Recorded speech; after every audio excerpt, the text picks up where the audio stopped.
What's going on in the NWA real estate market? That's what we're going to talk about today. My name is Coley Bailey with Fathom Realty. I'm your host, and this is our February 2023 monthly market update. I hope you had a wonderful Valentine's Day. I know me and my family did. But let's talk about the real estate market and what's happening, because some very interesting data just broke in the January 2023 numbers that I think you're going to want to see. So let's take a little bit of a recap of what happened at the end of last year. So, of course, interest rates spiked, and what happened is that new buyers coming into the market experienced a payment shock. In fact, a lot of people who were pre-approved early in 2022, if they weren't able to find the right home in the beginning of the year, by fall and into the end of the year, the payments that they were being quoted from their lenders was a lot higher. I mean, hundreds of dollars per month higher than it was earlier in the year, because interest rates rose through 2022. And so what that did, let's take a look at what that did to our pricing. As you can see, this was our June 2022 high for the market, and for years since about 2019, every year we were going up and up, and it was a clear trend that had been established. And there are always peaks and valleys, right? But as they go, you could draw a clear through line right through here. And toward the end of last year, we definitely broke off of that trend line. And in fact, from the peak here in June down to, what is that, July, August, September. And so August, September, October, November is all very flat. And these numbers are about 6 to 7% off of that peak. Then in December, we did have a little bit of a bump up in our average sale price right here. And then the January number came right back down to $386,000. And that is right in line with what we were seeing in the fall of last year. And so to take a look at the median prices, again, there was a rise, there was a fall, there was another rise, and we're kind of back to this same level. And so what is taking place here is that we are getting a flat line in our prices. And the interesting thing about that is, if you go back to 2018, we had another year where it was basically a flat line in the pricing, and it kind of extended into the early part of 2019 as well.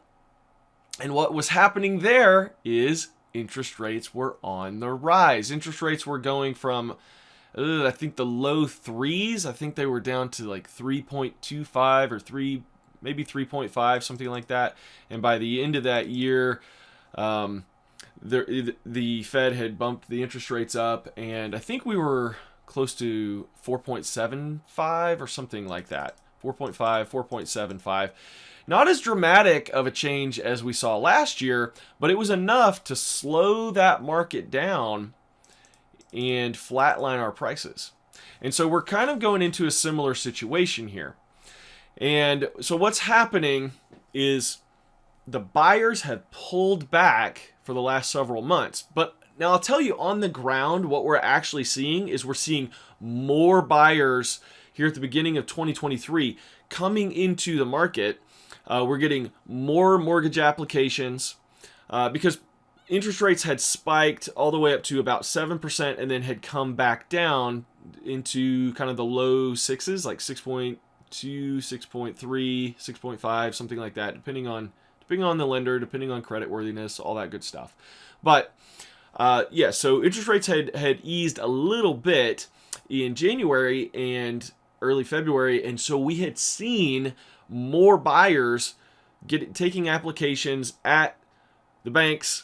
And for the listings, I saw in January and February multiple times that I was taking a buyer out to look at a property, and we were seeing more than one offer hitting that property. Now, I'll say that doesn't mean multiple offer crazy bidding wars are back. But I will say that almost every property that is in good condition and priced well is going to find a buyer, and it might find a couple, 2 or 3 buyers that are really interested in it. But what I've noticed about the offers is not that they're, $20,000-$25,000 over asking price like we were seeing a year ago or 2 years ago. But we're seeing measured multiple offers. So offers that are right around the listing price. Maybe some of them are asking for closing costs, some of them aren't. Some of them are sort of compensating for closing costs, saying we'll go above listing price, but we want those closing costs. So they're not as crazy and competitive as they were, in previous years. But multiple offers nonetheless. So take note of that, because as we look at the active and pendings and the number of sales that happened in January, just realize that moving forward through February, March, April, these numbers are going to change a little bit. Okay, so I want to point out the break in the trend that happened in January that we could clearly establish and we could clearly see. So this black line here represents the number of active listings and pending listings that are under contract in the market, going all the way back to January of 2013. So this is 10 years worth of data. The red line is all of the properties that closed during that month. As you can see, there are always peaks and valleys in this inventory. So in 2015, we saw a ramp up of inventory. And since that time, there's been a peak and a valley that has trended downward. Especially, you can clearly see the trend from about 2018. If you follow this trend line that I've drawn, it goes, 2018, 2019, 2020, 2021. And then the same thing for the valleys. So kind of at the end of 2018, 19, 20, 21. And so there's sort of a channel that this was trending in. And at the end of 2022, we saw it break out of that channel. We saw more listings hanging out in the market, not finding their buyer.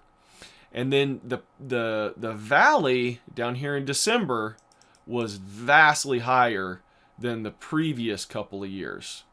Okay, much higher than December of 2021 and 2020, but still not quite as high as we saw at the end of 2019. So just realize this is still a fairly low inventory market, but there has been a change in the trend line. So this trend line, we might go flat here during this year, and we'll see what happens coming up after that. But the big difference, the big change I want you to take note of is right here. This number, 487. 487 sales in January of 2023. Now, to find a number of closings that low, we have to go all the way back to January of 2015. And that number was 453. So it was below that. But again, this is 8 years of sales every month above this number. In fact, usually even in 2022, we were hanging out above 1,000. And then in January, we plummeted down below 500. So what does that mean? It means we didn't have that many buyers entering the market during the fall. And so properties didn't go under contract, and they're still hanging out in the market right here in our active numbers. And the number of closings was low right here. But now I will also say, we're seeing more buyers coming into the market right now, and so we're probably going to see the number of closings start to tick up. I would anticipate February's number is going to be a lot higher than January's number, and this is probably, if the trend is the same as it is every year, that January number is the lowest number, because properties we don't have as many properties that go under contract in December because of the holidays, right? So this January number is going to be our low point. So we're starting out the year with the lowest number of sales that we've had in 8 years. So what's happening with this supply and demand curve tells me that prices are going to remain fairly stable and fairly flat. I don't anticipate prices to skyrocket this year. In fact, if interest rates go higher, we could see prices fall through this year a little bit. We'll see. But what I can tell you is that right now, most of the homes that are in the market, coming into the market, are finding a buyer. So we have a good balance between buyers and sellers right now. And you can see that in this chart right here. On Valentine's Day, we had 1,690 homes in the market. We had 1,487 that were pending. So a lot of the homes, just almost the same, a very similar number of the homes that enter the market go under contract. That's actually what we're seeing. And then, during the last 30 days from Valentine's Day, we only had 488 closings. And so that is giving us a month's supply of this very steady 6-month supply. Now that is the classic definition of a balanced market. Classic definition when you have 6 months of inventory in the market. Now again, we haven't had that for a couple of years, but that's what we're seeing now. So this chart shows how a frenzy gets tamed, okay? So this is just tracking the number of homes sold, and it's comparing 2021 to 2022. And as you can see, in June of 2021, we had 1,200 homes that sold, and then in June of 2022, we only had 1,067, and that was a drop of 12%. These few months right here, you can see the interest rate hikes started to really change how many properties were going under contract and closing. And then all the way down to looking at November and December and January, the number of closings was 36% below our 2021 numbers in November, 32% in December, 36% in January. What that tells you is the frenzy of almost free money in those mortgage interest rates for buyers that was happening in 2020, 2021, 2022, early 2022. That got squashed, and so our transaction numbers plummeted. But what it meant is that it met the market in balance. So we really have a pretty balanced market right now. Great opportunity to sell at what is almost the historic peak of pricing. It's also a great opportunity to buy if you need to, because there are more properties in the market, and you don't have the frenzy. You can actually shop around, you can look at a couple of properties, you can make some good, smart decisions. So if you are looking to buy or sell or invest in real estate, obviously I'd love to help. Again, my name is Coley Bailey with Fathom Realty. Get in touch. Otherwise, I'll see you next month.